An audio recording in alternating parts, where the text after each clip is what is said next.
we'll see if we can find out where Hubert is. But in the meantime, we will go ahead and kick off. So we do have a couple of updates to give, and the first one is, as you likely all know at this point, but if you don't, unfortunately, our Twitter account was compromised via a SIM swap attack. So we are working on regaining control and access of said account. However, it is a bit of a process. And in the meantime, we will be using this account, our Kingdom Studios account, as our backup. So if you are not following it, please do, because we will be tweeting from it and using it for any updates and whatnot. So make sure to give this account a follow so that you still keep up with everything, and we will keep you all up to date as we go through Twitter support to try to get our primary account back. So that's the update there. And then after that, I wanted to turn over to Frisky Fox to talk duels. All right. So I had to leave and come back because I couldn't hear you for a second, but things seem to be good now. Can you hear me okay? Yes, I can. Okay. Fingers crossed. So yeah, duels is over as of last night, and it was really cool to see all of the participants. I was trying to pull up final numbers, and then my internet like went out or something. So we had like 500 and something thousand duels on DFK Chain, and there was 579,000 duels fought on DFK Chain, and Klaytn wasn't loading, but I'll load it right now live because here we go. It was 166,000 fought on Klaytn. So DFK Chain definitely the clear leader, I guess, on that front. And this was a cool season because we had the leaderboards up for champions, and I can make some announcements on some of the winners. So I'm going to go ahead and do that and call out some people. So it was just really cool to see all the people that participated. Now let me pull up my screenshots. There they are. Okay, so solo champion leaderboard for DFK Chain. X Ghost Panda 4 got the first place, so shout out to him. Esper second place, and Naicha third place. Good job, you guys. Let's see. For the squad, we had Esper in first place this time. Cicina OHP. I think this is Phoenix, or this is the Phoenix. I'm probably saying it completely wrong, but that's his name in Discord. He has it backwards here, it seems like. And third place, Sofa King Cool. I had to pronounce that a little bit slower than I might otherwise have done. So, shout out. Good job, guys. And then for War, the big one, Sweetie Feet got first place. And Cecina Elp, again with the backwards name. And Velvet Merkin in third place. Good job, you guys. Heading over to the Klaytn chain, Serendale Realm. We've got solo Alex the King in first, Ibla in second, and Burnham in third place. Good job. And then squad Shura in first, Sofa King Cool in second place, and Sisinelp, again with the backwards name, in third. And then War, we've got Sweetie Feet again in first. Wow. And then second place followed up with Velvet Merkin, and third place Sofa King Cool. Wow, you guys are killing it over there. There's also obviously the leaderboard for just like the ranks. And I'm going to go through those real quick too, just calling out the first three of each. We've got Mira Esto in Crystal Vale, Shura in second place, and Lavender in third place for the solo duels. And then squad, we had Sisenalp, backwards name, in first, Zen Attitude in second, and Shura in third. Or maybe his other name in Discord is the backwards one, and this one's the correct one. I should probably stop saying backwards name every time. War, we had Sisenalp, and Purple Printer in second place. First time seeing that one. And So Fucking Cool in third place. And then over to Serendale again. Solo, we had Swerve in first, Psycholand in second, and Lavender in third for solo. Squad, we had Sofa King Cool in first, Sisenop in second, and Shura in third. And finally, for war, we had Sisenop and Sweetie Feet and Sofa King Cool. So huge shout out to these players. These are like the top of the top, and it's really cool to see them as like they fought against each other, especially for the champion mode. It was really fun just to sit there and watch as one sort of was able to overcome and stand on the top of the hill for a little while, and then someone else come up and knock him down, and it was just really, really cool to see that. And obviously, this is the first time we've experimented with that, and seeing how that played out was really cool. We also had some interesting economics this time around because the champions actually were able to earn from duels, and I think we paid out. I had some numbers. Let's see, we paid out like 50,000, or no, it was like 55,000 ish crystals, and it was like 30 something thousand jade to those that were the champions. So congrats on that, you guys. That's awesome. What else about duels? So duels season 7, hard at work on that. I've announced it, I think, last week a little bit. I talked about it, but the plan for the future seasons are to try to do them in one contract. Up until now, there's been so many things that have been changing in between each season. We've been doing them in like basically completely new contracts because a lot was having to change internally each time. Now that we have equipment out and a lot of the other things, we're at a place where I think it's actually feasible to do this now. So I spent a lot of my time recently sort of like refactoring that to work under that new paradigm. And I've made a lot of progress there. So I'm excited about that. What that means for players is it means there's going to be less downtime in between our seasons. And I would like to get it to where there's actually no downtime so that it can just basically flow straight from one into another. We'll see how that works out. It might need to have like an hour or something just for a couple things to get set up, but we shall see there. And yeah, that's the end goal there. I think there's some questions coming up soon about duels, so maybe I'll hold off talking too much more about it until we get those. But that is the current update on duels. Thanks, everyone. Very nice. Thank you. Congratulations to all of the placers. That's it's exciting, and it is always fun to watch people competing for that top spot. Next update, also from Fox, actually, I think, is LP staking. All right, not off the hook yet. LP staking, as you guys know, we've minted all of our crystals in the old Master Gardener contract. I can say old now because it's sort of reached the end of its life. It is still being used for the gardening quest rewards. But as you know, we've announced, I think it was probably close to a month ago now, the plan for the future incentivization for LPs. And that plan is in the form of LP staking. And it's a very similar method that you see in the jeweler, where basically you're able to stake things and then earn a percentage of sort of like all of the fees that are sent into that contract. It'll be the same thing for this one. So you can stake into the contract into each pool. There will still be allocation points for each pool, which will basically be a percentage of how much that pool will get in relation to the amount that is sent into the contract. So one pool might get like 20%, another pool might get 10%, etc.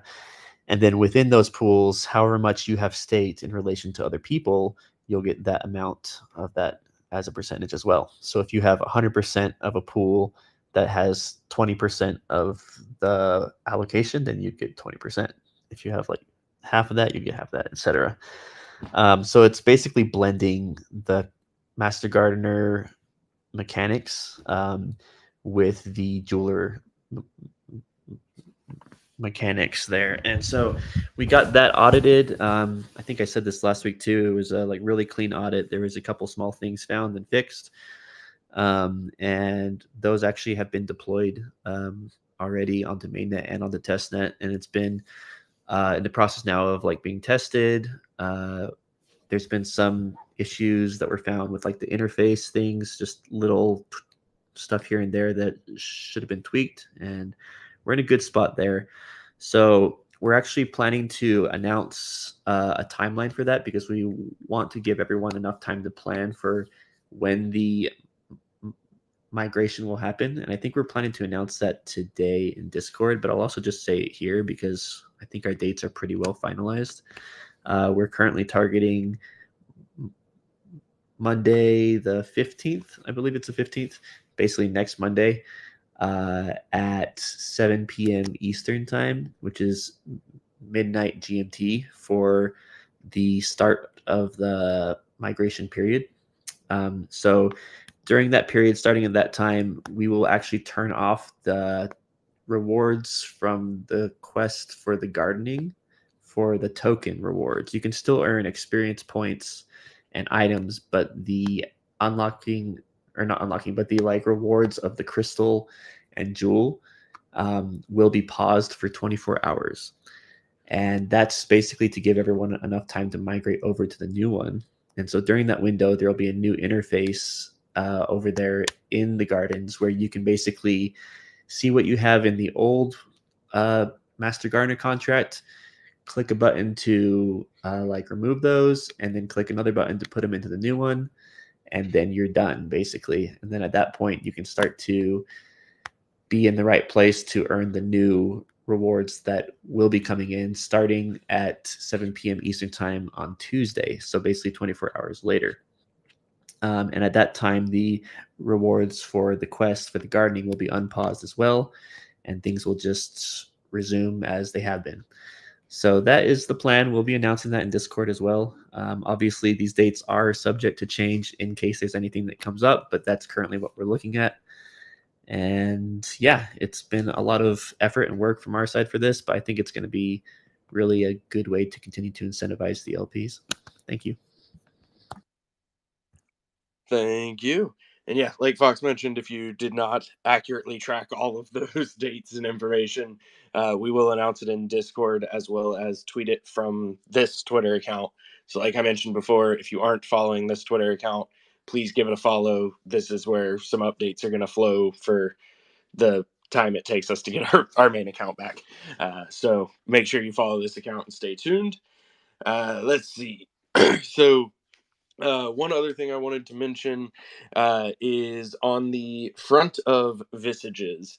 I just wanted to drop a little clarification, and if anybody wants to add to it afterwards, obviously everyone is more than welcome.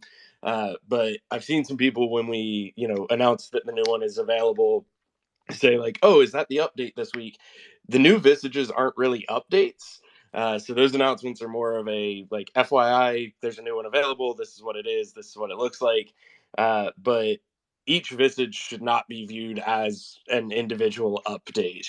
The art department, led by second best dad but first best pixel artist, is generally speaking ahead of schedule on most things that we have cooking.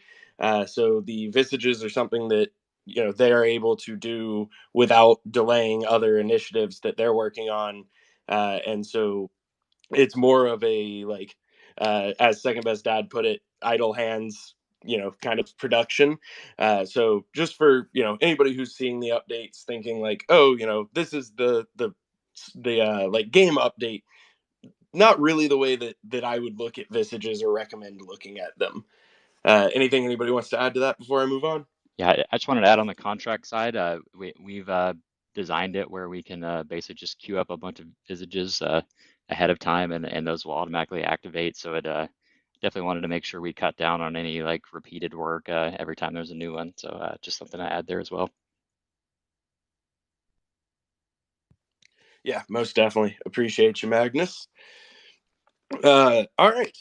Aside from that, in terms of updates, Hubert went into Discord yesterday and was being a little bit of a tease about some stuff that we're going to talk about, but we're not going to talk about it yet. We're going to talk about it at the end of this AMA. So if you have not seen it, feel free to go look it up while you have this time. But we will cover that a little bit later. So for right now, we are going to move into some questions. And I'm actually going to snag the duels questions first that Fox referenced. So I guess the first one, Fox, would be as far as the crowns go, is that an automatic distribution, manual distribution? Do we have a timeline on that, etc.? Yeah, it's a good question.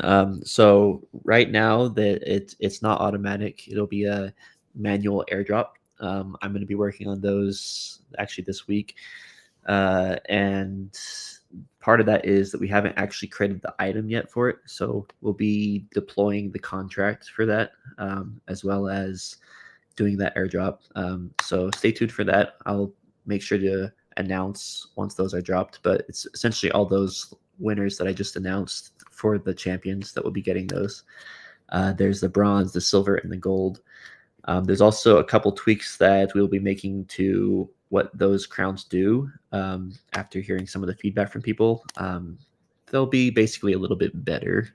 Not a lot better, but a little bit better, because it just needed to be a little bit more balanced.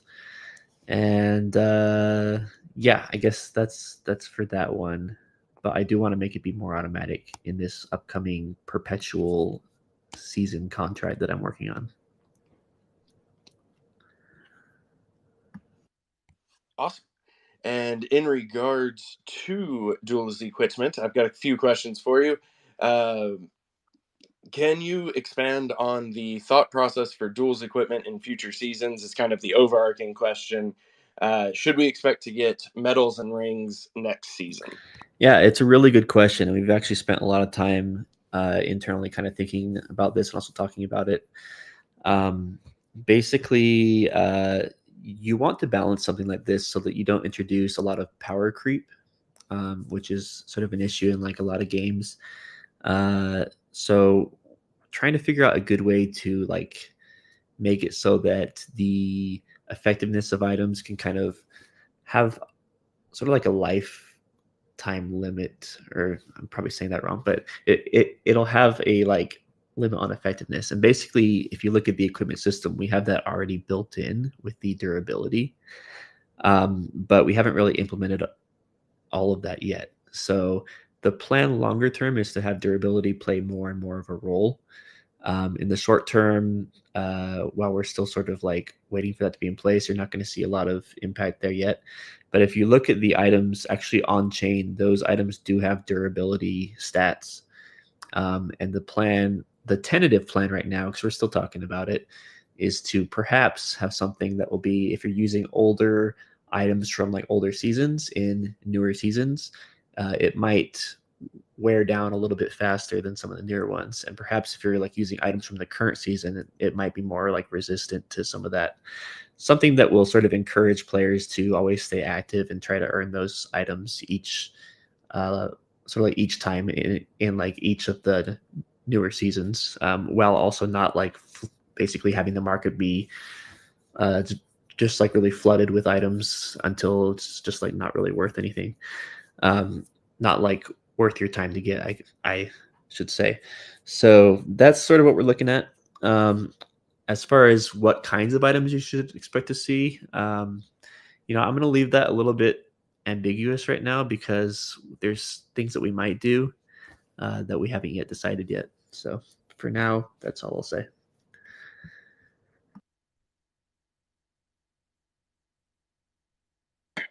Awesome. I appreciate it. Looking forward to the future there. Let's see. A Hubert or Workhorse question. Will active and passive abilities be usable in the next hunt? Sorry. And if not, where do they fall on the implementation list? Yeah, Workhorse, if you want to jump in after this, sorry, I guess I'll go first, but I'll just say that at the moment we don't have those slated for this to be released with this hunt, but it is something that we are working towards. We're also working towards the combat pet combat bonuses, and so it may be something that we can do both of those at the same time, but I think we're going to need to revisit some of those the traits just to make sure we set them at the right value, because those we kind of designed pretty early on, and so we're going to need to do a little bit of balancing likely on those. But yeah, anyway, just not going to be with this hunt, but we're definitely moving closer to having that be a thing. Hubert nailed it. Pretty much everything I was going to say. Awesome. Thank you both. Let's see, on a little bit of a different topic, have you considered selling a portion of Crystal Vale land deeds to the community to hire devs? I mean, I'll just say first and foremost, I guess, there are definitely some legal concerns that would fall into place were we to consider that, which I think would be the main thing. But if anybody has anything they want to comment on that, feel free.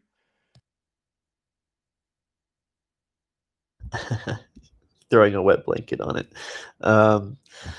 Yeah, I think that just have a look at what we've done up until now with how our economics work, and we're sort of operating within that paradigm of like we want a lot of things to be peer-to-peer or have like ways to like earn items in game.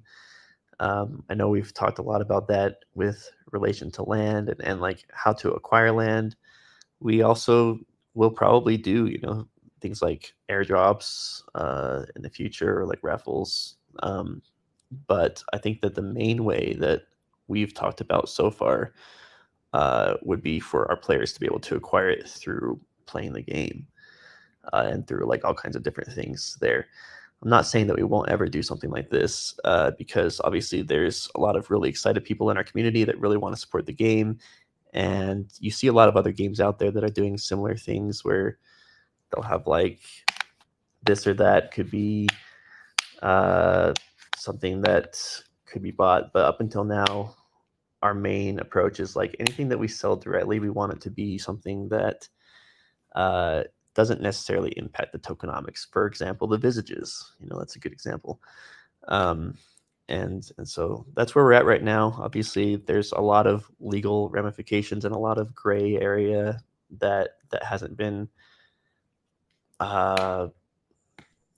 legislated, for lack of a better word. So that's kind of where we're at. Awesome. Yep. Perfect. All right.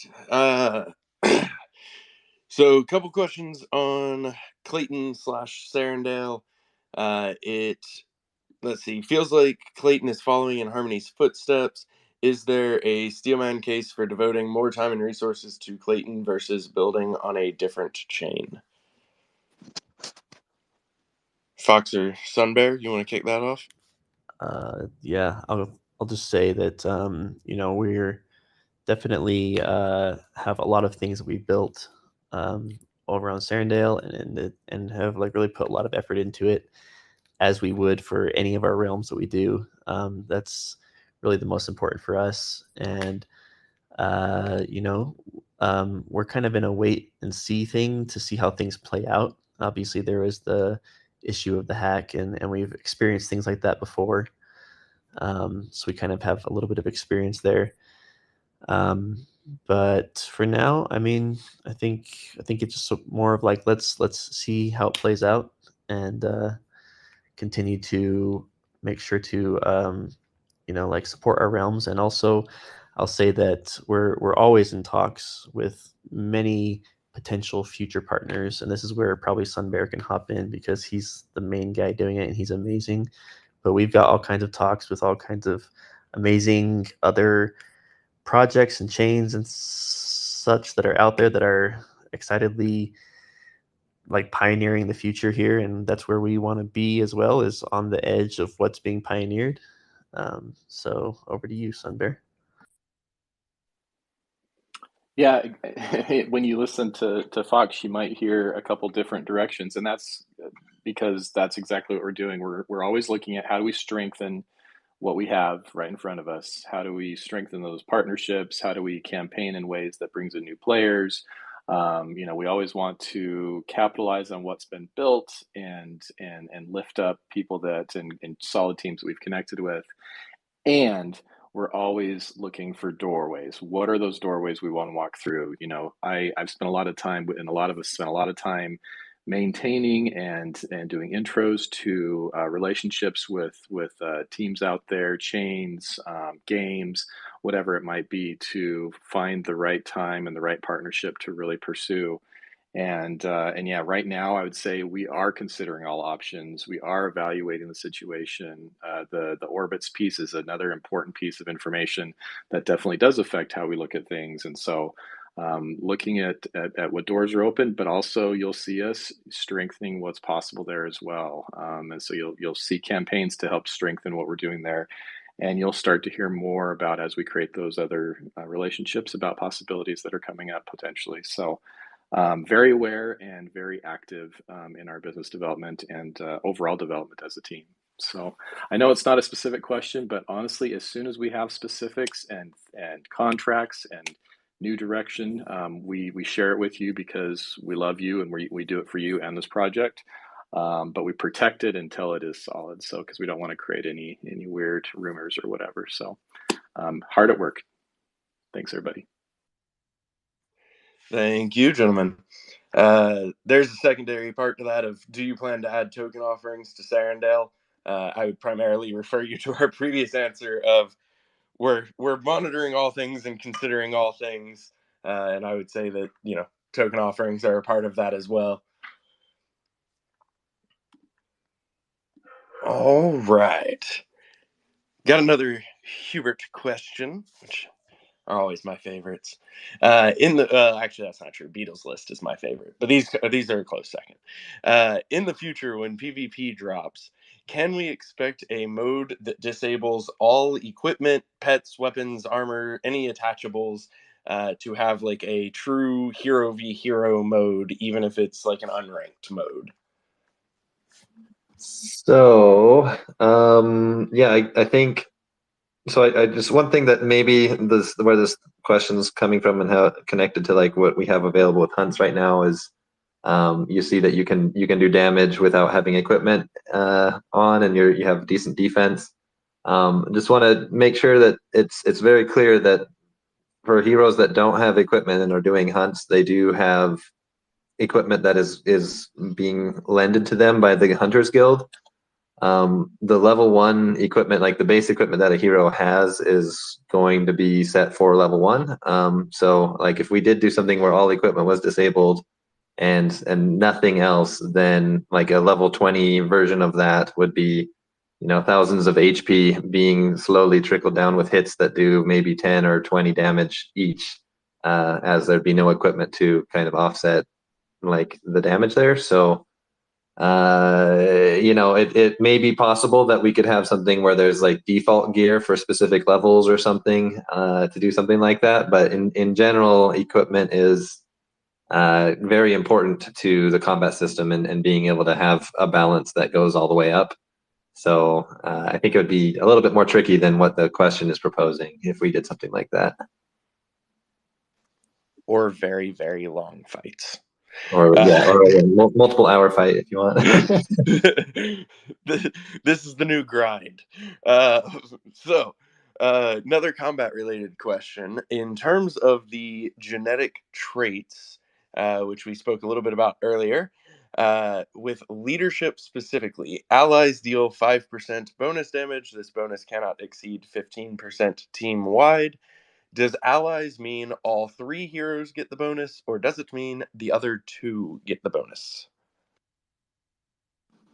So yeah, generally when you see allies versus party member, allies is So a hero is not an ally to itself. It's everyone else on the team. A party member includes the hero as well. So in that specific one, yeah, it's just the allies that would be receiving that. Very nice. And if you think about how the concept of leadership works, usually leadership inspires excellence in others, not excellence in by oneself. You know? A little flavor for you. I mean, I inspire myself all the time, but I take your meaning. I think everybody's going back to reread some codexes right now, which is pretty exciting as well. Let's see. On a different topic, how realistic would sound effect or crit vises be? For example, my hero yelling "baby" in a Grady voice when I crit, or a rainbow explosion on a crit.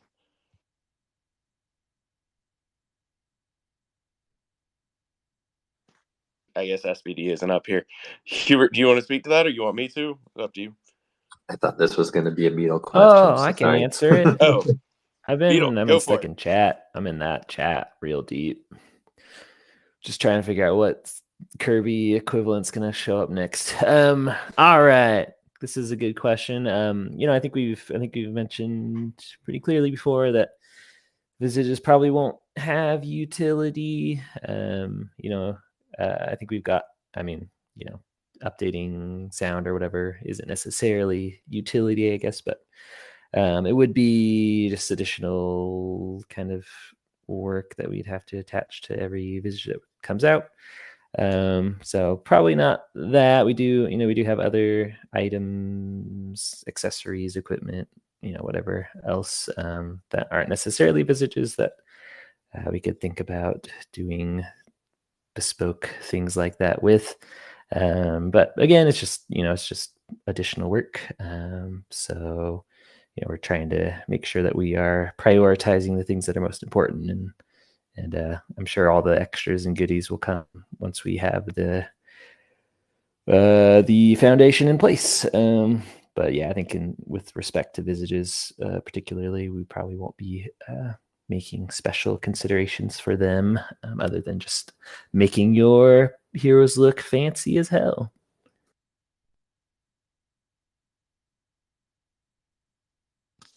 Awesome. Yeah, I'm a big fan of a lot of stuff like that, like emotes and sound effects and all that. So that will be super fun when those days come. Let's see. Can we buy heroes, pets, or any NFTs in DFK anywhere but DFK, such as OpenSea, etc.? Yes, you can buy them on OpenSea.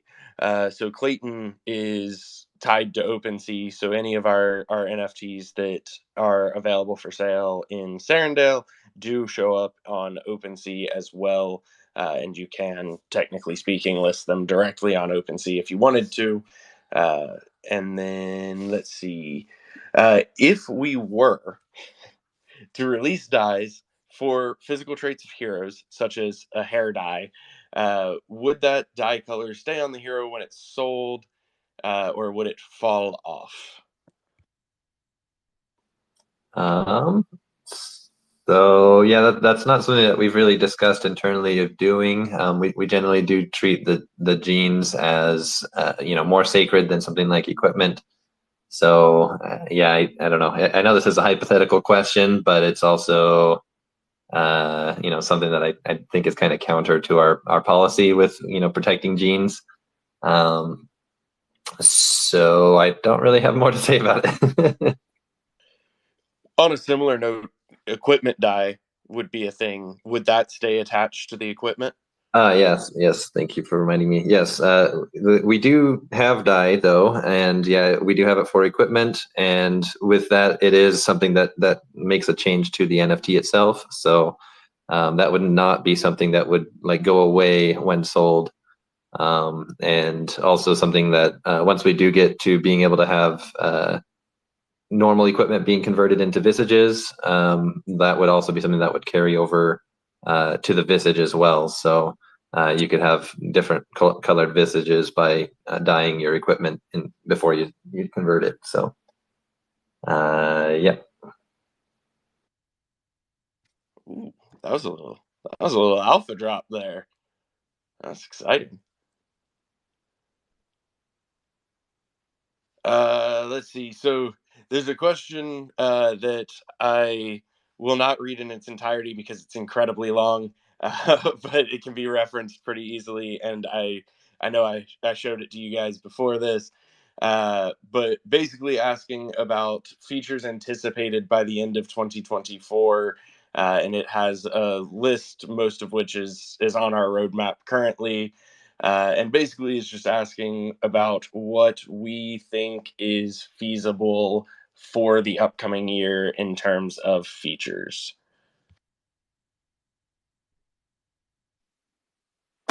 I would love to answer this one because I think I get the opportunity to speak to this pretty often in several meetings with partners and community members. You know, we you've seen over the last 2.5 years, we really try and put out timelines. We try and put out, you know, what's next and how soon, and it's never exactly what we think it's going to be. And so I think we've learned well that we work hard and we put out things as we're able to, and we make sure that we do it right. We know we run into various challenges along the way in testing and development, and so we've learned, I think, to not overpromise and always overdeliver. And so, you know, if you look back on the quality of our announcements and products and everything that's come out, we always make sure it is ready, it is solid, and I don't think you're ever going to see us, well, at least try not to overpromise and underdeliver. So, and also, if you look back at what we've produced in the bear market, it's way more than I think most teams of this size with these resources have, because we are so passionate about it and just want to see it happen.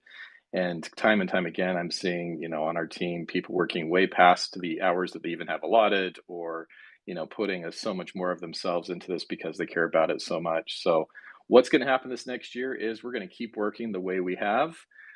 When we have more resources, we're going to utilize them, and just keep forging forward. And the list on there, yeah, those are things that, you know, we care about and that we're working on. And one of the things we're constantly doing is figuring out what those priorities are and having those conversations to put out the next best thing that makes sense with the development of the game. So yeah, that's what I'll say about that. If anybody wants to add.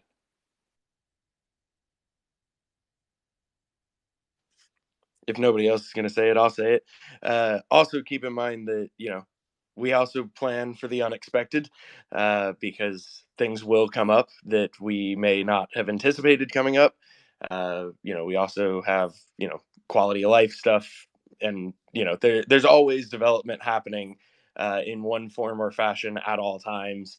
And so, you know, making sure that we account for and prepare for things that we did not expect is also crucial to that development process as well. Otherwise, it just derails everything. So wanted to throw that in there. Christian, I saw you on mute. I don't know if you wanted to add anything else. Yeah, you kind of usurped me there, Bolan, but definitely, as being the newest team member, I wanted to just share Sunbear's thoughts as well, that the team is incredibly hardworking, and I see Beatles commits into GitHub on Sunday evenings and all the other things that go on behind the scenes. So as being a newbie too, when it comes to Solidity development, and we know what Magnus has got going on and how quickly things get developed and contracts get made. I mean, the team is incredibly hardworking, and, you know, just being a part of it and seeing what's going on, that roadmap, that list that you guys all know about that keeps getting larger, and Expeditions being one of them, and Hunts V2 being, you know, right here on the horizon, but all the other things, you know, the travel system and lands and all of the things that are there on the horizon, they're getting worked on as quickly as possible. And I just think with the Vizzies that came out and some of the really cool things that are getting worked on, SBD continues to impress me with the art that just you know, all of these different things that pop up. I'm just kind of upset because I missed out on the mask. I was like so slow on that one. I was like, God, it's already been a week. So don't miss out on the Vizzies, guys. Get out there and take a look. These some of them are going to be collector's items. The team continues to innovate. The list, as we all know, is there, and Fox is working on lots of things in the background as well that continue to be just innovative and thoughtful. So with that, I just wanted to add my 2 cents, and I'll throw it back to you, Bolan.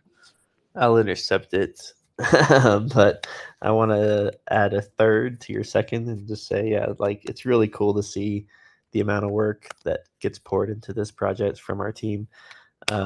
just a lot of really amazing and like really talented individuals that are working so hard on these things. And you know, it's a passion project for a lot of us, in addition to our like 9 to 5. Like we just love it. So I personally spent like most of my break that I had for Christmas still just trying to see what kinds of cool things we could do. So it's a lot of fun, a lot of work, a lot of effort and love is just like really poured into this. So thanks everyone.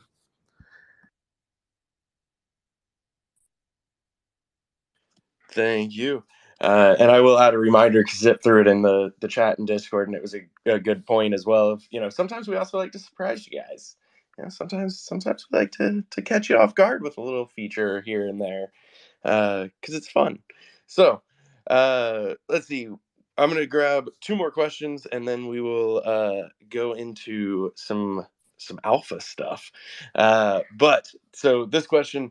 Will the player base ever be able to create custom vizies that they could sell to the community and potentially have like a percentage of profit share there?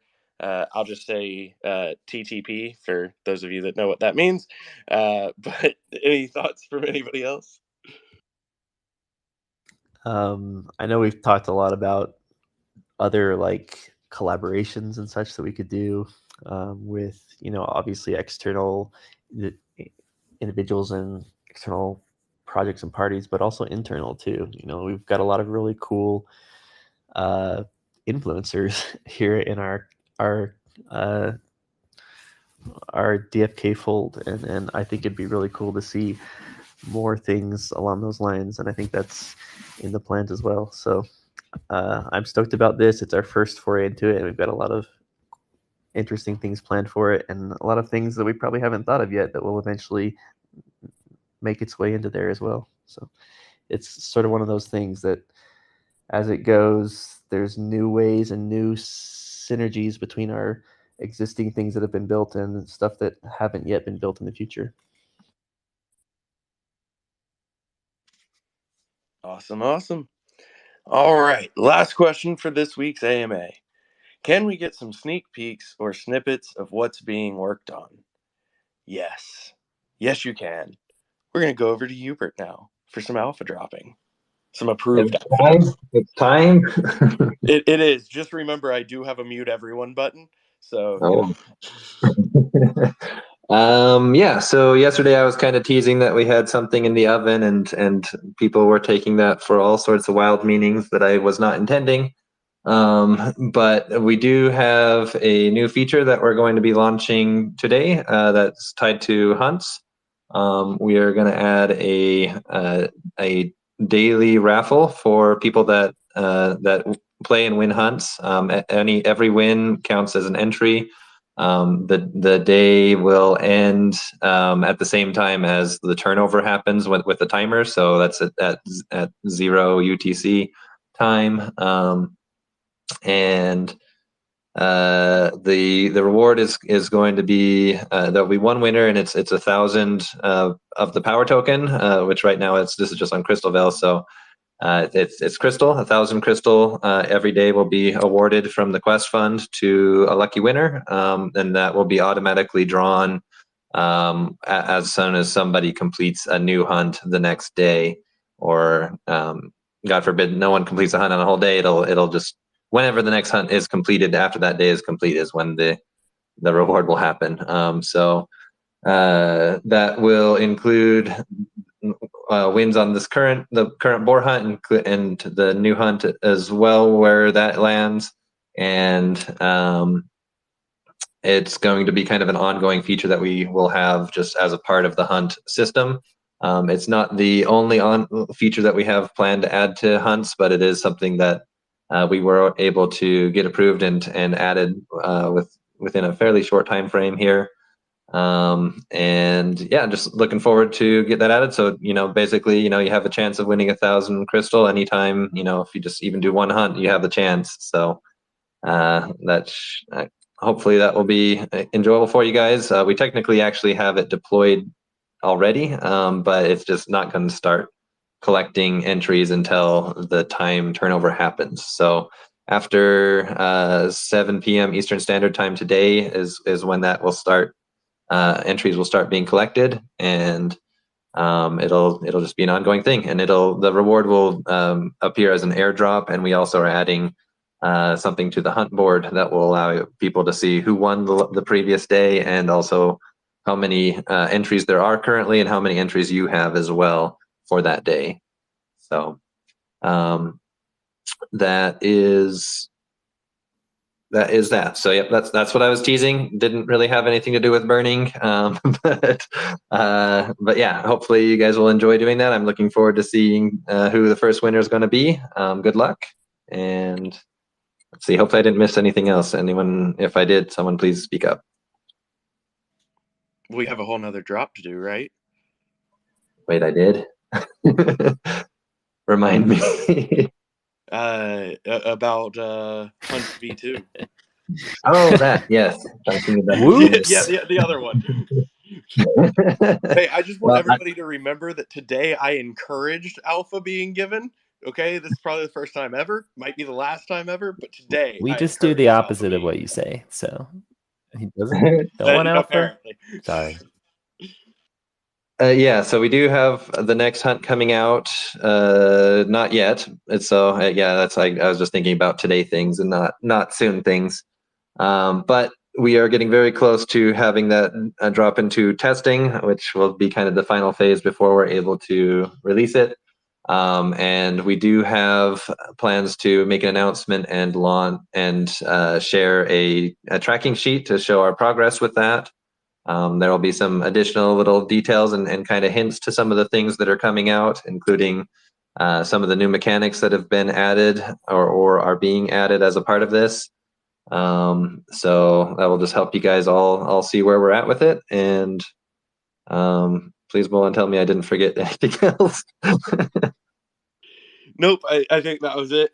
So yeah, stay tuned for that sheet. It will be put in Discord as well as on this Twitter account. So third reminder, follow this Twitter account for updates until we get the DFK account back. But yeah, so there'll be a tracking spreadsheet. We've done these before. I think many of you are familiar with them, but it shows the different parts of, in this case, the next hunt. Some of them are a little bit obfuscated because you don't get to know what they are yet, but they're there. And then it has the different departments and its progress, so you can see as things progress, as they go into testing, et cetera, et cetera. So really excited to get that out. And let y'all start following along. I've got a thing to say. Yeah, I just want to say that we tried to make this spreadsheet a little bit more in depth than we've gone into before. Also a little bit more detail, just to show you the amount of stuff that Workhorse and Hubert are throwing at me, so you understand my pain a little bit better, you know.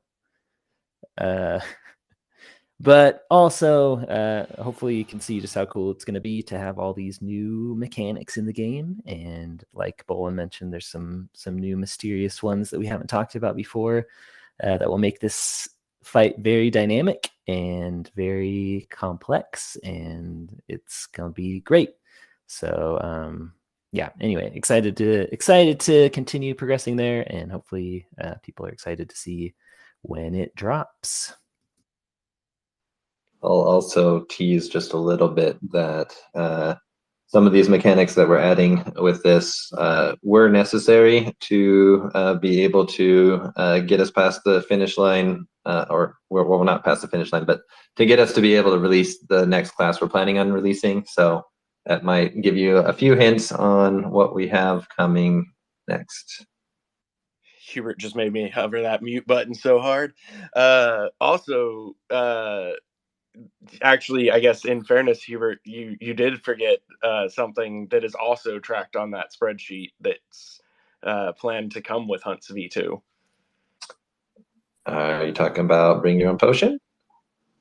BYOP, baby.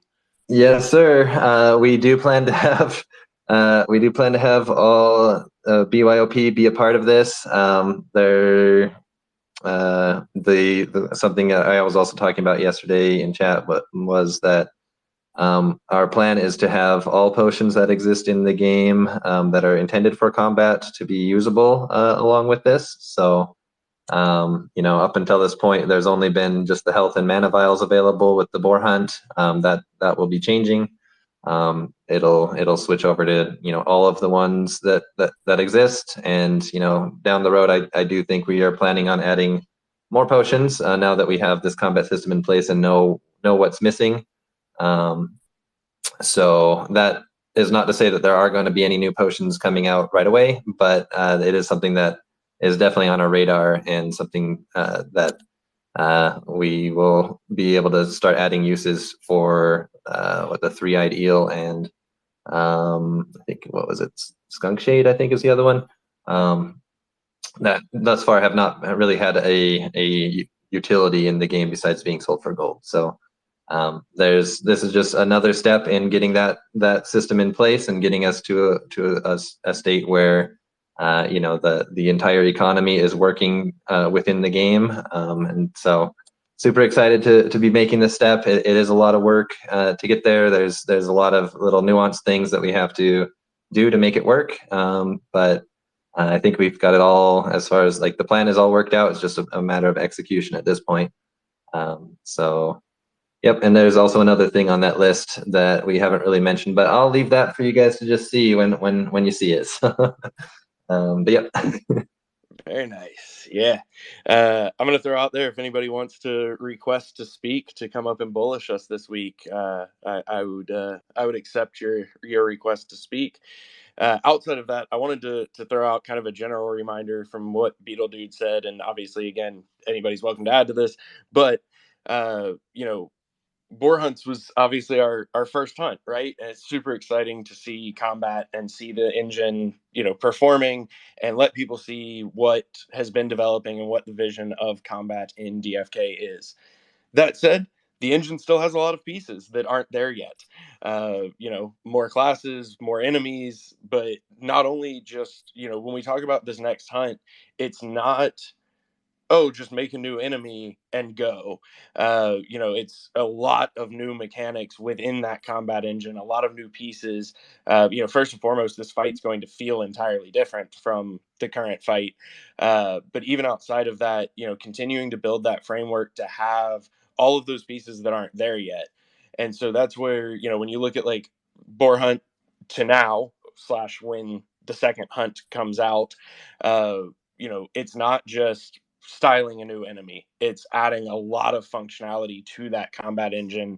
Major shout out obviously to Beetle Dude and Magnus and Hubert and Workhorse and everybody else that's working on that, because it is a huge undertaking, but especially just from a timeline perspective. I've seen people say, like, now you have a framework for hunts, so like how quick can the next ones come out? We do have a framework, but we only have part of that framework, right? So we're still building the rest of that framework as we produce more hunts, add more classes, et cetera, et cetera. Anything y'all want to add to that little tangent that I went on?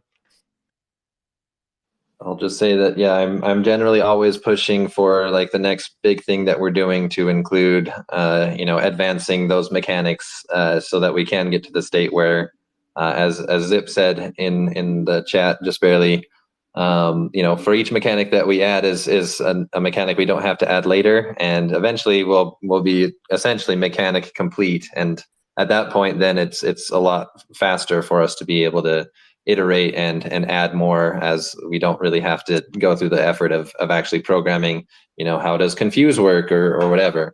It's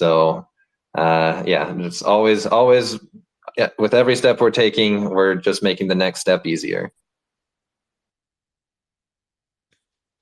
Beautiful, beautiful. Nobody wants to come up and bullish us? I know one of you does. Come on now. Who wants to do it? Otherwise, I'm just going to nominate somebody who's already up here.